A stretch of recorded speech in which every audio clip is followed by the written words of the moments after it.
ASEAN framework for the development and regulation of the Philippine midstream natural gas industry and for other purposes. And the aim of this bill is to develop the midstream natural gas industry in the Philippines in light of the impending depletion of the Malampaya natural gas project. As we all know, the Philippines is not alien to the use of natural gas. However, this will be the first time that we will be importing and developing the midstream sector of the natural gas industry. At the same time, another aim is to create a framework for healthy competition that will redound to consumer benefit in terms of price and service. And lastly, another aim to encourage private capital and the private sector to take the lead in developing this nascent industry. So today we'll be tackling the bill itself. We will go into the bill itself. This is a work in progress. And I would like to thank all of our resource persons who have submitted their position paper. Let me give special thanks to our international resource persons who have given very detailed position paper. Thank you very much for your man hours, for the effort that you have given this committee in giving your thoughts and comments on the bill on hand. Let me make special mention Mr. Mohammed Badisi of the U.S. Department of Commerce, who have throughout almost 2 years in the making of this bill. He has contributed a lot of his experience, knowledge in the development of the midstream and even the downstream natural gas industry. And let me also make special thanks to Professor Silke Goldberg of Herbert Smith and Fee Hills. Thank you very much, Professor, for also giving your very detailed position paper. I know that you have vast experience in the European Union natural gas industry, and your comments and thoughts on this bill and your assistance to the development of the midstream natural gas industry in the Philippines is highly appreciated. And with that, I understand, Professor Silke, that you are in the UK right now. And to be honest, one of the positive offshoots of this pandemic is we have learned to use virtual hearings. And because of the virtual hearings, we've managed to invite international experts from across the world. And Professor Silke right now is in the UK, and the time in the UK is 1:11 a.m. And I have, to be honest, Professor, I'm truly honored, and thank you very much for sharing your time. Despite the time over there in the UK, you have joined us today, and you have shared a lot of your thoughts through your position. Your questions first, and then we can proceed asking the two international experts. Thank you, Mr. Chairman. I actually just have about a couple of clarificatory questions each to Professor Silke and Attorney Badisi. And I hope Attorney Su might also have some comments on my seeking of clarifications. Maybe I'll just present them all together, Mr. Chair, and then ask our three resource persons if they care to comment on any of them. As I mentioned earlier, Mr. Chair, and I do hope to ask these of our Philippine resource persons as well later in the hearing. As I mentioned earlier, I first took note of Professor Silke's seemingly cautionary words about confidentiality. And listening later to Attorney Badisi's comments about disclosure, just as an outsider and as a first impression, it seemed that maybe the European perspective that I heard, as I understood it from Professor Silke, leaned more on the side of confidentiality, whereas maybe the American experience, as I seem to understand from Attorney Badisi, leaned more on the side of disclosure. I don't know if this is a correct impression, but it's important for me to ask Mr. Chair because we always want to learn from the best practices and models in other countries as well.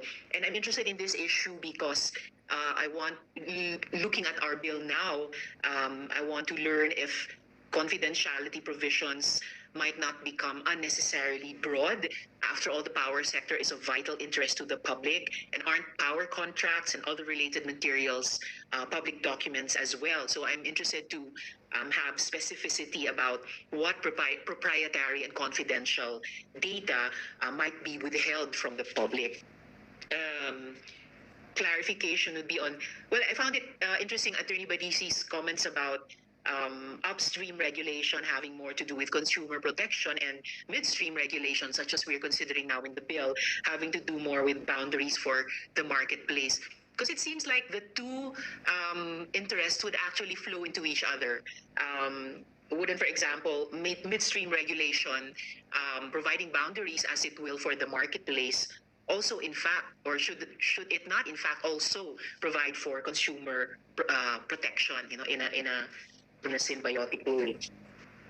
And then I was very interested in Professor Silke's inputs about an independent regulator, particularly because I want to ask Mr. Chairman questions about the possibility of our bill inserting a provision requiring an independent NGTSO, an independent natural gas transmission system operator. So I'd appreciate any comments about that as well from Professor We Silke. call on Admiral Lista for his comments, PNOC.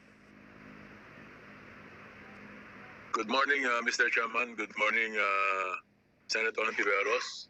And we would like to thank the chairman and the members of the committee for inviting us. This is our first time to join this endeavor. And we would like to express some comments. We made a position paper, Mr. Chairman. We will submit it to you after we finish its attachments because we just finished it yesterday. But may I just make a few comments that which I personally feel that maybe we are talking to the wrong consultants, to the wrong people from USA and EU. Have we invited our neighbors from Asean and ASCO? Because we are more related to them than USA and EU. USA produces oil and gas, and it is a neighbor to one of the biggest producers of gas. EU is the same. They are neighbors to oil and gas producing countries. ASEAN, when we came up with the Philippines, Mr. Chairman, was one of the first who established their own Philippine national oil company, second only to Indonesia. And I do not know what happened, but we did not pursue the efforts of developing our oil fields. And so we were left behind. The other countries, Asian neighbors, are successful because they permitted their national oil companies to grow and even develop their own energy direction. Their countries and their people today are benefiting from these steps. ASEAN permitted the national oil companies to help the growth of their energy industry. After we sold Petron, Mr. Chairman, it did not engage in drilling, but concentrated on other business proposals that makes more money for them. After PNOC sold EDC stopped developing the geothermal projects, except those that could bring profits. It was different with our Asian neighbors. Even today, Mr. Chairman, Singapore, who does not have any gas or oil at all, trades gas to provide 97% of their gas power plants, because 97% of their plants, Mr. Chairman, are powered by gas. Listening from the previous comments from our consultants, we may be looking at the wrong models. We may be required to come out with more laws. In ASEAN, the oil and gas industries flourished, not mainly because of the participation of the private sector, but because of the strong and active role of their national oil companies. Indonesia, represented by Pertamina, Malaysia, represented by Petronas, and Thailand, represented by PTT, paved the way in the development of their oil and gas sector.